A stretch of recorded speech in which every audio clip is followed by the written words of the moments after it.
Assalamualaikum warahmatullahi wabarakatuh. Bismillahirrahmanirrahim. Alhamdulillahirabbil alamin. Allahumma shalli wa sallim ala sayyidina wa maulana Muhammadin wa ala alihi wa sahbihi ajmain.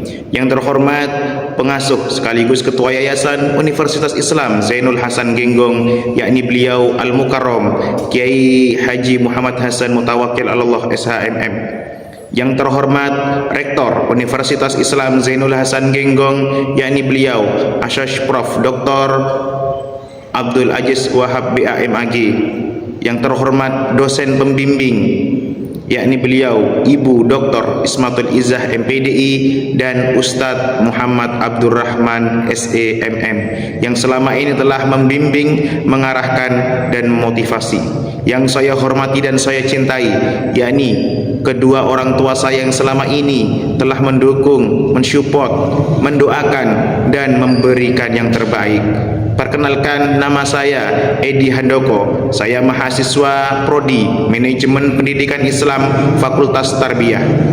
Izinkan pada kesempatan kali ini saya akan mempresentasikan proposal jurnal saya yang berjudul Manajemen Pendidikan Islam sebagai Paradigma Baru dalam Reformasi Birokrasi di Spinduk Capil, Surabaya. Mengapa saya mengambil judul tersebut? Dikarenakan saya adalah mahasiswa yang lolos seleksi Prima Magang PTKI, yaitu Magang Perguruan Tinggi Keagamaan Islam yang diselenggarakan oleh Kemenak RI. Baik, yang pertama adalah pendahuluan, yaitu latar belakang. Pelayanan publik merupakan fungsi utama pemerintah yang secara langsung berdampak pada kehidupan masyarakat. Reformasi birokrasi menjadi kebutuhan mendesak seiring tuntutan transparansi, akuntabilitas, dan profesionalisme aparatur. Namun, reformasi birokrasi selama ini cenderung berfokus pada aspek struktural dan administratif, sementara dimensi moral dan etika aparatur belum mendapat perhatian yang optimal. Oleh karena itu, diperlakukan pendekatan nilai yang mampu mengintegrasikan profesionalisme dan etika kerja, salah satunya melalui manajemen pendidikan Islam. Dalam penelitian ini saya menggunakan 3 rumusan masalah. Yang pertama adalah bagaimana konsep dan nilai-nilai manajemen pendidikan Islam diterapkan dalam proses reformasi birokrasi di Dispinduk Capil, Surabaya. Yang kedua, bagaimana penerapan manajemen pendidikan Islam berkontribusi terhadap peningkatan kualitas pelayanan administrasi kependudukan di Dispinduk Capil, Surabaya. Dan yang ketiga, apa saja faktor pendukung dan penghambat dalam implementasi manajemen pendidikan Islam sebagai paradigma baru reformasi birokrasi di Dispinduk Capil, Surabaya. Selanjutnya adalah tujuan. Tujuannya itu adalah yang pertama, untuk mendeskripsikan konsep dan nilai-nilai manajemen pendidikan Islam diterapkan dalam proses reformasi birokrasi di Dispinduk Capil, Surabaya. Yang kedua, untuk menganalisis sejauh mana penerapan manajemen pendidikan Islam berkontribusi terhadap peningkatan kualitas pelayanan administrasi kependudukan di Dispinduk Capil, Surabaya. Dan yang ketiga, untuk mendeskripsikan faktor pendukung dan penghambat dalam implementasi manajemen pendidikan Islam sebagai paradigma baru reformasi birokrasi Dispinduk Capil, Surabaya. Baik, selanjutnya adalah metode penelitian. Metode penelitian yang saya gunakan ada 3 metode penelitian, yaitu yang pertama adalah wawancara, yang kedua adalah observasi, dan yang ketiga adalah dokumentasi. Adapun wawancara merupakan teknik pengumpulan data melalui tanya jawab, baik secara tatap muka langsung maupun perantara.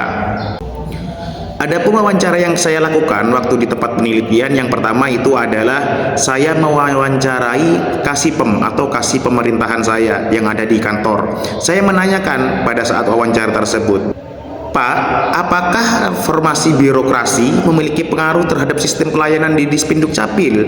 Dan beliau menjawab, tentu saja. Reformasi birokrasi mendorong adanya perubahan dalam sistem kerja birokrasi agar lebih profesional, transparan, dan akuntabel. Dengan adanya reformasi ini, pelayanan publik menjadi lebih cepat dan masyarakat dapat merasakan manfaatnya secara langsung. Selain saya mewawancarai Kasih Pemerintahan, saya juga mewawancarai masyarakat langsung. Bagaimana tanggapan masyarakat tentang reformasi birokrasi? Dan tanggapan mereka sangat baik, bahwasanya reformasi birokrasi sangat-sangat bermanfaat bagi masyarakat. Selain pelayanannya yang cepat, tanggap, pelayanannya juga transparan.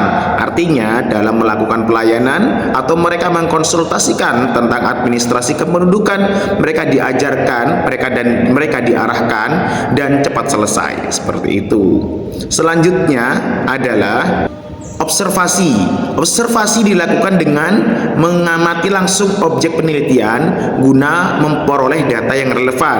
Tentu saya langsung mengamati di tempat kejadian, yaitu di tempat penelitian saya di kantor Dispenduk Capil, tempat saya magang. Yang selanjutnya adalah dokumentasi.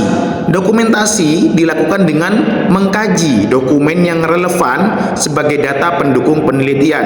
Bahkan saya sedikit bercerita, ketika saya melakukan penelitian di kantor Dispenduk Capil Surabaya, saya dipercaya sebagai salah satu awak media.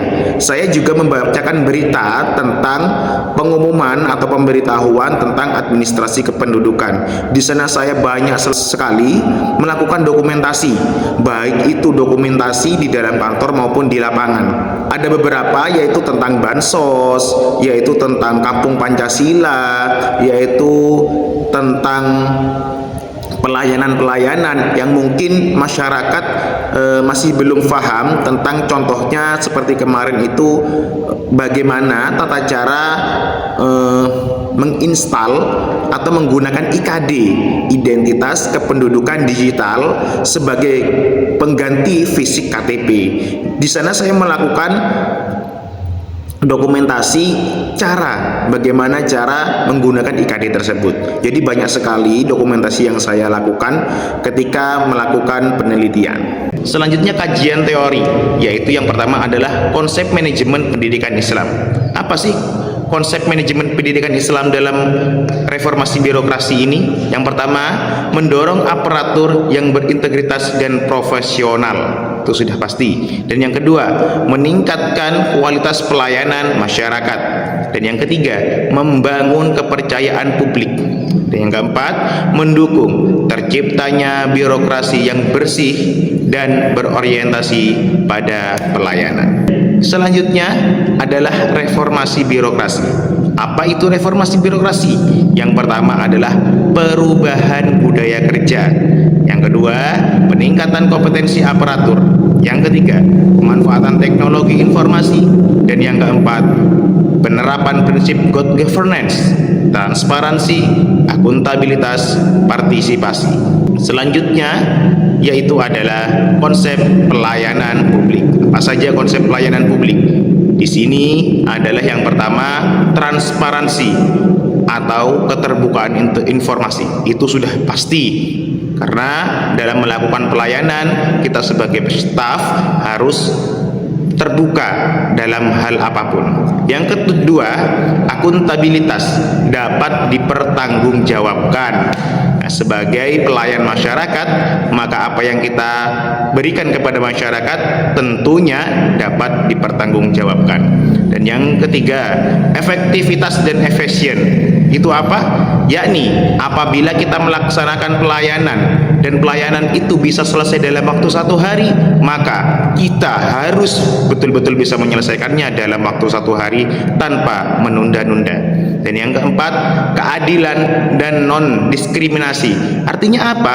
Kita harus menyamaratakan masyarakat. Tidak ada perbedaan di sana antara yang menengah ke atas ataupun yang menengah ke bawah. Yang kelima yaitu responsivitas, yaitu cepat tanggap. Sudah pasti sebagai pelayanan masyarakat kita harus cepat tanggap, respon cepat apa yang menjadi kendala, apa yang menjadi masalah di masyarakat. Dan yang keenam, profesionalisme. Sebagai mahasiswa manajemen pendidikan Islam, kita diajarkan menjadi orang yang betul-betul profesional dalam pekerjaan. Baik, demikian sedikit presentasi proposal jurnal yang dapat saya sampaikan. Apabila ada salah kata, saya mohon maaf yang sebesar-besarnya. Saya akhiri. Wallahul muwaffiq ila aqwamit thoriq. Assalamualaikum warahmatullahi wabarakatuh.